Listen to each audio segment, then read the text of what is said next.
আমার প্রিয় কৃষক ভাইয়েরা, আপনারা দেখছেন আপনাদের প্রিয় কৃষি বিষয়ক YouTube channel agriculture helper Bengali. প্রিয় কৃষক ভাইয়েরা, আজ আমরা এই ভিডিওতে আলোচনা করব গোদরেজ কোম্পানির ডবল পিজিআরকে নিয়ে।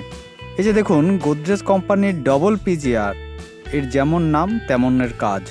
এটি ফসলে ব্যবহার করলে আপনার ফসলের মান বা ফসলের ফলন কিন্তু ডবলে পরিণত হবে। অর্থাৎ এটি কিভাবে কাজ করে সেটি আমরা জানবো, এর মধ্যে কোন টেকনিক্যালকে দেখতে পাই সেটিও আমরা জানবো এই ভিডিওতে। তো প্রিয় কৃষক ভাইয়েরা, এই যে ডবল পিজিআর, এর মধ্যে আমরা যে টেকনিক্যালটি দেখতে পাই সেটি হচ্ছে হোমোব্রেসিনোলয়েড 0.04%। এখানে খুবই সামান্য পরিমাণে আমরা দেখতে পাই, কিন্তু এর রেজাল্ট অসাধারণ। তো প্রিয় কৃষক ভাইয়েরা, এই যে ডবল পিজিআর, এটি কিন্তু অনেক পুরনো একটি পিজিআর, তবে বর্তমানে বাজারে প্রায় সকল জায়গাতেই এটিকে পাওয়া যাচ্ছে। তো এটি কিভাবে কাজ করে তার আগে বলি, এটি একদম অর্গানিক একটি টেকনিক্যাল।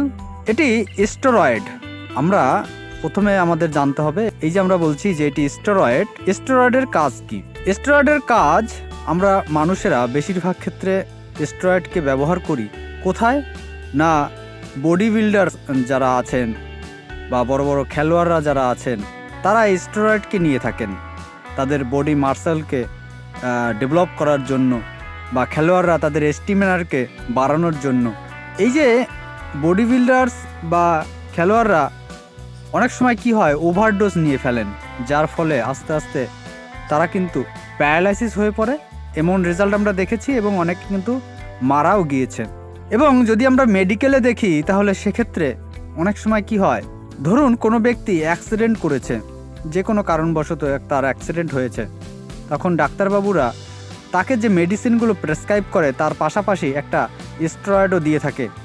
সেই স্টেরয়েড দেওয়ার ফলে সেই মেডিসিনগুলোর যে কার্যকারী ক্ষমতা সেটা বেড়ে যায়, এবং তার পাশাপাশি সেই যে পেশেন্ট বা যে রোগী, তার শরীরের মধ্যে হরমোনের ক্রিয়াগুলো খুব অ্যাক্টিভভাবে কাজ করে। অর্থাৎ তার শরীরের হরমোনের যে ক্রিয়াকলাপ সেটা দ্রুত হারে বাড়িয়ে দিতে সাহায্য করে। এর ফলে সেই রোগীটি বা সেই পেশেন্টটি কিন্তু খুব দ্রুততার সাথে সুস্থ হয়ে ওঠে। তাহলে আমরা এই যে স্টেরয়েড, এর নেগেটিভ সাইড এবং এর পজিটিভ সাইড কিন্তু আমরা জানলাম। তাহলে আমরা কি বুঝলাম, যে স্টেরয়েডকে ব্যবহার করতে হবে খুব সতর্কতার সাথে, কারণ এর নেগেটিভ সাইডও আছে এবং এর পজিটিভ সাইডও আছে। তো এই যে হোমোব্রেসিনোলয়েড, এটি একটি স্টেরয়েড, তাই এর আমরা ক্ষতিকারক দিকও দেখতে পাবো এবং ভালো দিকও দেখতে পাবো।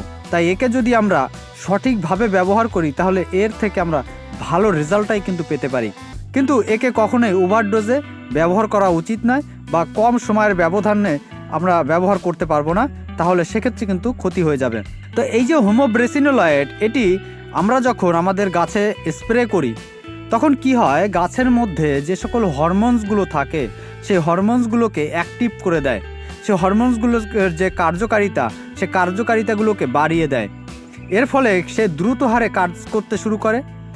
যেমন ধরুন, প্রথমে বলি, আমরা যদি গাছের গ্রোথ স্টেজে আমরা এই হোমোব্রেসিনোলয়েড বা এই গোদরেজের ডবলকে ব্যবহার করি, সেক্ষেত্রে কি হবে, যখন গাছের গ্রোথ স্টেজ থাকে তখন দেখবেন পাতার চওড়া করবে, গাছের গতি অর্থাৎ গাছকে তাড়াতাড়ি লম্বা করবে, গাছের মধ্যে ক্লোরোফিলের সংখ্যাকে বৃদ্ধি করবে, এই কাজগুলো কিন্তু করে থাকে।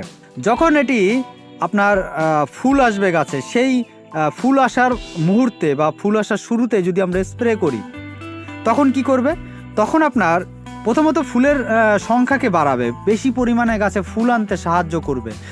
অর্থাৎ তখন যে হরমোনসগুলো কাজ করে, সেই হরমোনসগুলোকে সে খুব দ্রুততার সাথে কাজ করতে বাধ্য করবে এই হোমোব্রেসিনোলয়েড। এটি সেই হরমোনসগুলোর অ্যাক্টিভকে দ্রুতর সাথে কাজ করতে বাধ্য করে দিয়ে গাছে প্রচুর পরিমাণে ফুল আনবে, এবং সেই ফুলের মধ্যে যেগুলো স্ত্রী ফুল, তার মধ্যে গর্ভকেশরের যে আয়তন, সেই গর্ভকেশরের আয়তনকে বড় করবে, এবং যে পুরুষ ফুল থাকবে সেই পুরুষ ফুলের যে পরাগ রেণুর যে সংখ্যা, সেই পরাগ রেণুর সংখ্যাকে বৃদ্ধি করবে। এর ফলে কি হবে, যে সকল পুরুষ ফুল থেকে আপনার স্ত্রীর ফুলের যে পরাগায়ন ঘটবে সেটা খুব ভালোভাবে ঘটবে। এই যে পরাগ মিলন হচ্ছে, নিষিক্তকরণ হচ্ছে, এই নিষিক্তকরণে আপনার বেশিরভাগ ফুল কিন্তু আমরা কি দেখি, সাধারণত দেখি যে অনেক সময় যে বেশিরভাগ ফুল ঝরে পড়ে। তো এই যে ডবল যদি স্প্রে করা হয় বা এই হোমোব্রেসিনোলয়েড যদি স্প্রে করা হয়, তাহলে বেশিরভাগ ক্ষেত্রে এই স্ত্রী ফুলের মধ্যে তার যে গর্ভধারণ ক্ষমতা বা সেখান থেকে ফল তৈরি হওয়ার যে ক্ষমতা সেটি বৃদ্ধি পাবে। এছাড়া এই যে বললাম ফুল ঝরে পড়া, ফল যখন গুটি অবস্থায় আসে সেই ফল ঝরে পড়া, এইগুলোকে রোধ করবে। অর্থাৎ এখান থেকে আমরা কি পাবো, বেশি পরিমাণে ফল পাবো বা আমাদের ফলনের পরিমাণটা বেশি আসবে। এর পরবর্তীতে যখন এই ফল সেট হয়ে গেল, তারপরে যদি আমরা এই হোমোব্রেসিনোলয়েডকে ব্যবহার করি বা এই গোদরেজকে ব্যবহার করি, সেক্ষেত্রে সেই ফলের সাইজকে বৃদ্ধি করবে, ফলের আকারকে বৃদ্ধি করবে। তো কৃষক ভাইয়েরা, এই যে আমরা বুঝলাম যে এই যে গোদরেজ কোম্পানির ডবলকে ব্যবহার করলে আমরা কি কি লাভ পেতে পারি। এছাড়া আরও কিছু লাভ আমরা দেখে থাকি, সেটি হচ্ছে এই যে প্রথমেই বললাম যে এটি হরমোনসে যেগুলো থাকে গাছের মধ্যে, সেই হরমোনসকে অ্যাক্টিভ করবে। সেখানে বিভিন্ন ধরনের হরমোন কিন্তু কাজ করে। কিছু হরমোনস আছে গাছের বৃদ্ধিতে কাজ করে, কিছু হরমোনস আছে আপনার ফুল ফলের গঠনে কাজ করে, কিছু হরমোনস আছে যেগুলো গাছের শিকড় তৈরিতে কাজ করে। তাহলে এই যেগুলো গাছের শিকড় তৈরিতে কাজ করে, তাহলে সেখানে এই গাছের শিকড়কে বৃদ্ধি করবে, শিকড় থেকে বেশি পরিমাণে খাবার গ্রহণ করবে, এই কাজগুলো কিন্তু করে থাকে। এছাড়া গাছের মধ্যে যে ট্রেস তৈরি হয়, বায়োবিক বা অবায়োবিক যে ট্রেস অর্থাৎ দুর্বলতা, সেটি বিভিন্ন কারণে হতে পারে। প্রখর রৌদ্রের কারণে হতে পারে, প্রখর গরমের কারণে হতে পারে, ঠান্ডার কারণে হতে পারে, বা আপনার বেশি পরিমাণে কীটনাশক ছত্রাকনাশক ব্যবহারের ফলে হতে পারে। সে যে কোনো কারণে হতে পারে, সেই ট্রেসকে কন্ট্রোল করে।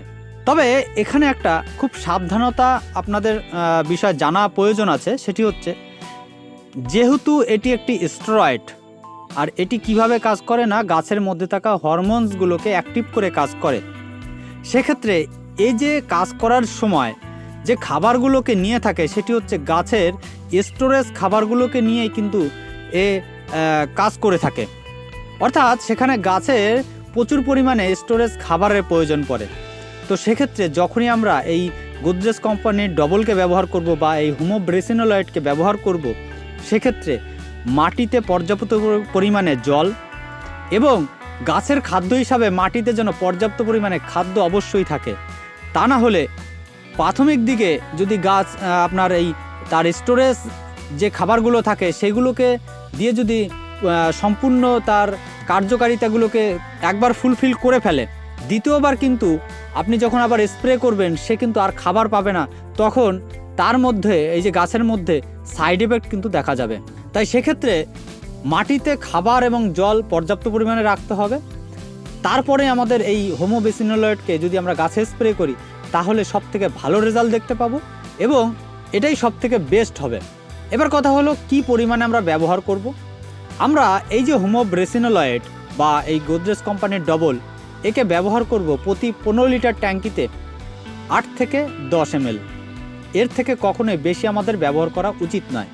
আর ব্যবহার কতবার করতে পারি? ব্যবহার আমরা যে কোনো ফসলেই ম্যাক্সিমাম 3 বার ব্যবহার করতে পারি এবং তার যে সময় ব্যবধান সেটি মিনিমাম 15 দিন হবে।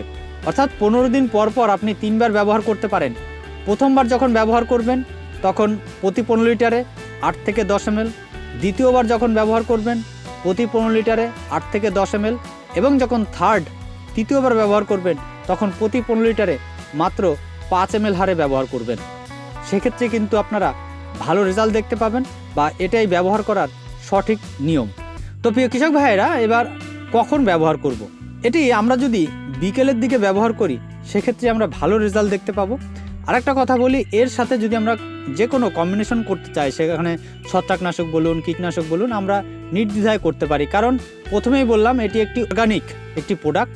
এবার এই যে যেহেতু এটি অর্গানিক একটি প্রোডাক্ট, তো প্রিয় কৃষক ভাইয়েরা, আমাদের সকলেরই জানা বোধহয় প্রয়োজন, সেটি হচ্ছে এই যে গোদরেজ কোম্পানির ডবলের মধ্যে থাকা টেকনিক্যাল হোমোব্রেসিনোলয়েড, এটি কিভাবে তৈরি হয়। এটি সর্ষে ফুলের পরাগায়ন থেকে বা পরাগরেণু থেকে 240 কেজি পরাগরেণু থেকে মাত্র 10 ml এই হোমোব্রেসিনোলয়েড তৈরি হয়। সেক্ষেত্রে এর দাম বাজারে কিন্তু একটু বেশি।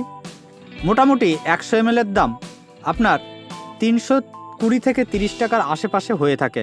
তো প্রিয় কৃষক ভাইয়েরা, আশা করি এই ছোট্ট ভিডিওটি থেকে আপনাদের কিছুটা হলেও উপকারে আসবে।